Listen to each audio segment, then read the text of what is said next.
Hello, thank you for watching this video in which we want to present our research entitled Signal Propagation in a Gradient-Based and Evolutionary Learning System, in which we analyze signal propagation in spatially distributed Coevolutionary GAN training. This research has been carried out by Una May O'Reilly and myself, Jamal Toutouh.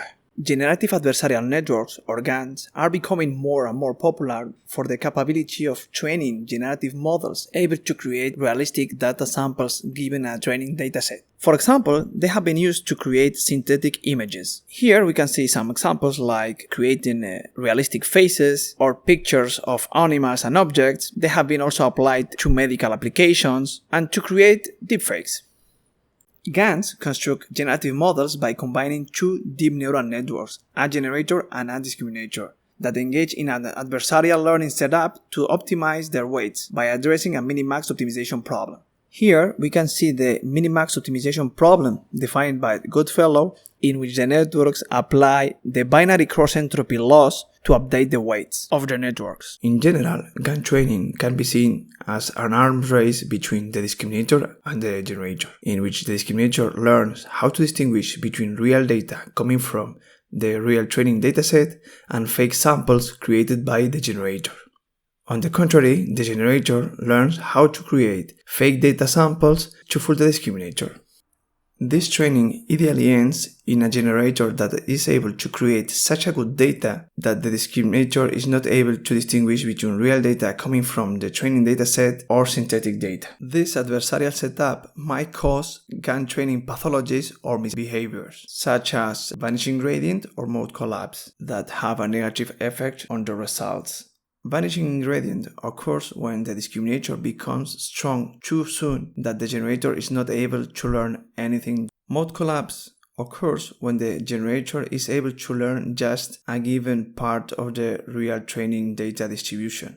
For example, we can see an example here in which we have MNIST dataset defined by handwritten digits, and the right side the samples produced by the generator, and we can see how the generator is able to create only the number 9. Thus, Coevolutionary GAN training have emerged with the idea of applying lessons learned addressing min-max optimization problems by using coevolution to address GAN training mitigating GAN training pathologies. Instead of training a generator against a discriminator, Coevolutionary GAN training trains two populations, a population of generators against a population of discriminator. The idea is to guide these two populations towards convergence while maintaining diversity and discarding problematic individuals. In our study, we focus on spatially distributed Coevolutionary GAN training. Specifically, we focus on Lipizzaner. Lipizzaner locates the individuals of each population in the cells of a toroidal grid. Thus, each cell contains an individual, a generator, and a discriminator. The communication between the cells, in form of exchanging individuals, is defined according to a neighborhood relationship. In this case, we use von Neumann neighborhood. Then we create a subpopulation of GANs in each cell by copying the GANs located in the adjacent cells, the GANs in the north, in the south, in the east, and the west. Thus, in each cell we train a subpopulation of discriminators against a subpopulation of generators. Here we can see the main steps of Lipizzaner GAN training. This training is applied in parallel in each cell of the grid that has a pair generator and discriminator. The process starts by initializing the main parameters of the training, for example by initializing the learning rate. Then the cells copy the individuals of the neighbors to update the subpopulation. After that, we start an iteration of our Coevolutionary GAN training. First, we evaluate each individual of the subpopulations. Then, applying a selection procedure, we select the best pair. This pair will be the parents of the offspring. To create the offspring, we apply a mutation. In this case, it's an SGD-based mutation. Basically, the idea is to train these two networks by using the whole training dataset in order to update their weights. This new offspring is used to replace the center of the cell by applying a replacement strategy. After that, we update the subpopulation by copying again the individuals of our neighborhood. Then again a new iteration of our GAN training is applied. This training loop is repeated until a stop criteria is reached, and the output of Lipizzaner is the best neighborhood, defined by the best ensemble of generators. In this study, we would like to analyze what could be the changes if instead of applying a two-dimensional toroidal grid, we apply a ring topology, one-dimensional grid. The main benefit of this approach is that the population size can be defined by any kind of integer number. In this case, the signal is propagated just in two directions, can be propagated to the left or to the right. If the radius of the communication is 1, the signal is propagated to the two neighbors, to the left and to the right. And the subpopulation size, in this case, is 3. When increasing the radius from 1 to 2, we can see that the signal range in this case is 4, and how the subpopulation size increases from 3 to 5. Here we can see that the signal propagation defined by this ring of radius 2 is really similar to the signal propagation in Lipizzaner, with the difference that in this case the signal propagation is just in two directions instead of 4. In our study, we want to see what's the impact of using these three different kind of topologies and signal propagations. Here we have a summary of the main characteristics of these three topologies and signal propagation, and we can see that Lipizzaner and Lipizzaner with a ring of radius 2 have similar behavior. We can see how the signal range and subpopulation size is the same, in this case is 4 and 5.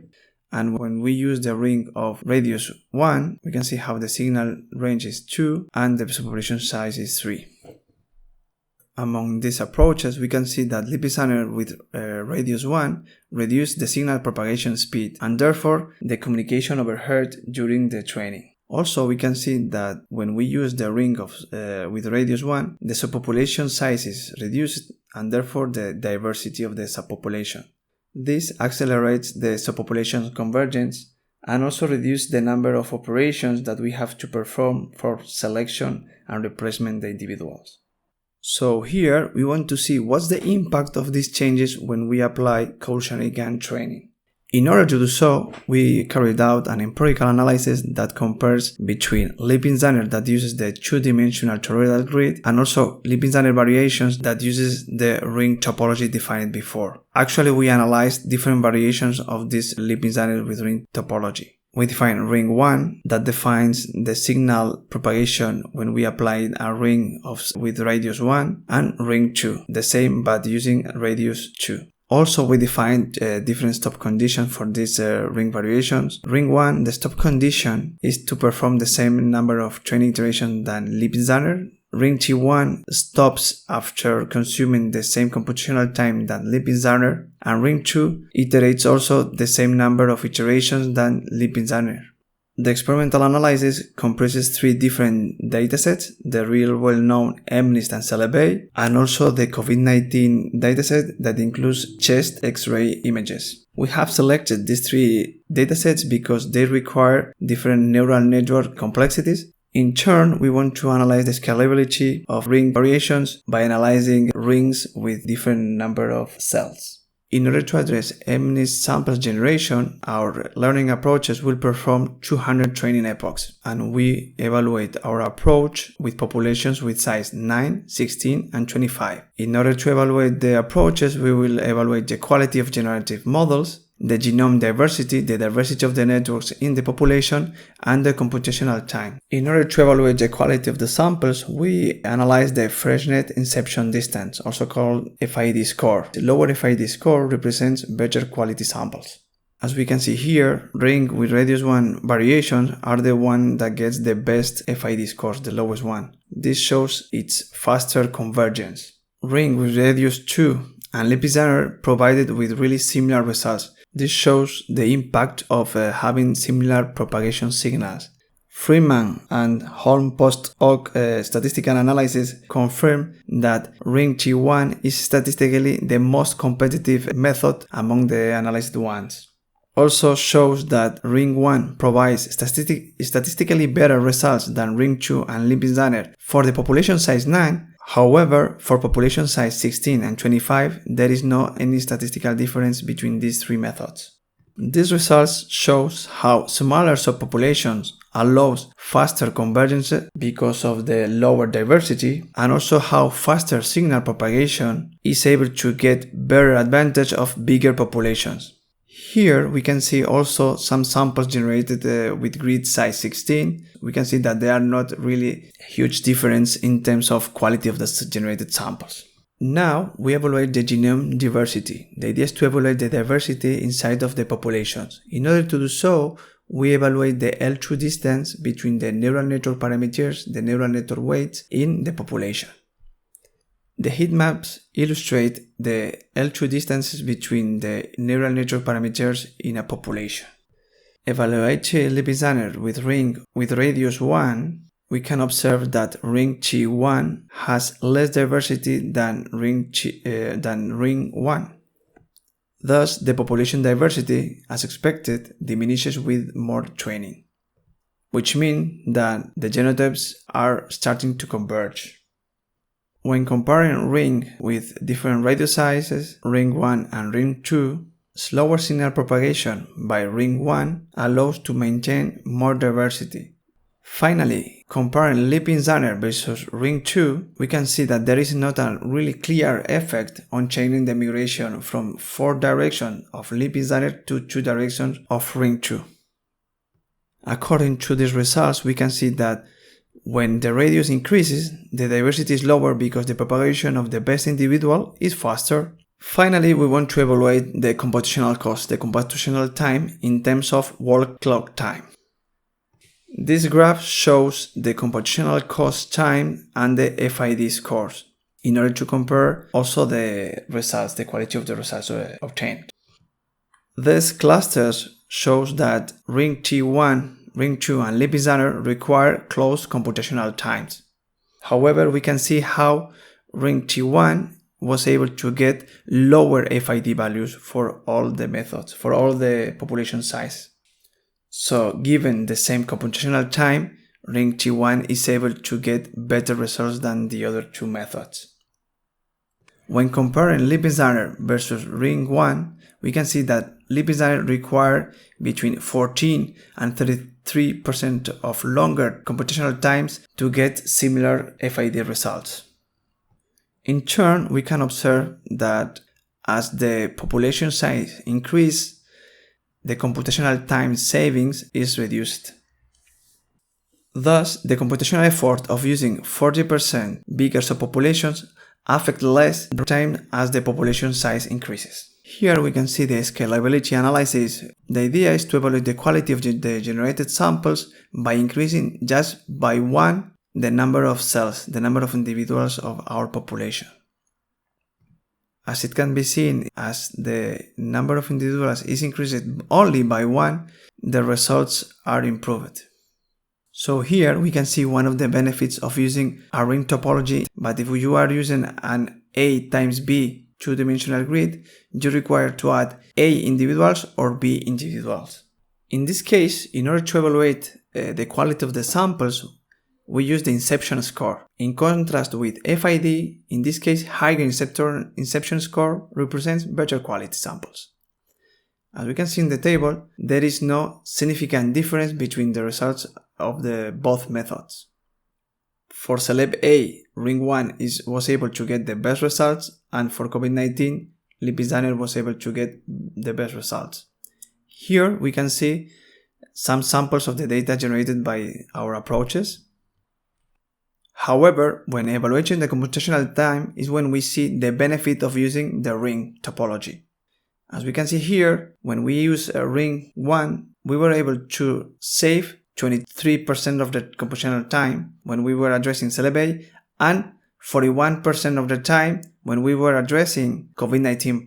When ring 1 was addressing COVID-19 problem, was able to save much more computational time because the number of training epochs is higher, and therefore the number of times that we perform the selection and the evaluation of the subpopulation is higher.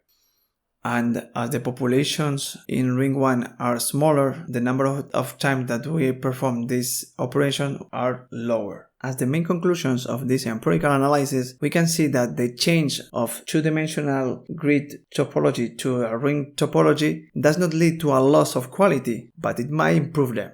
Thus, changing the signal propagation from 4 directions to 2 directions and using a mutation of radius 1, the training method was able to improve or even to keep comparable results while requiring lower computational time cost. Besides, when using the same computational time cost, the ring topology was able to get the best generative models. In turn, we saw how lower signal propagation was able to produce populations with higher diversity, and how faster signal propagation allowed the methods to take better advantage of using bigger populations. Finally, when we compare Ring 2 and Lipizzaner, that the main difference that they changed just the migration directionality, we haven't found any marked difference between these two methods. So we can say that in general, the application of ring topology leads us to faster training methods or to better generative models. The main lines of future work includes a more exhaustive evaluation of these methods by including more datasets, bigger populations, and longer training, to evaluate the impact of applying specific strategies to deal with small subpopulations in order to see what could be the effect of reducing high selection pressure when we were applying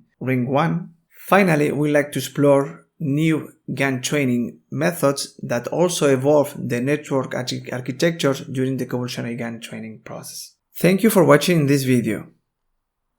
And please don't hesitate to ask any question or to make any comment.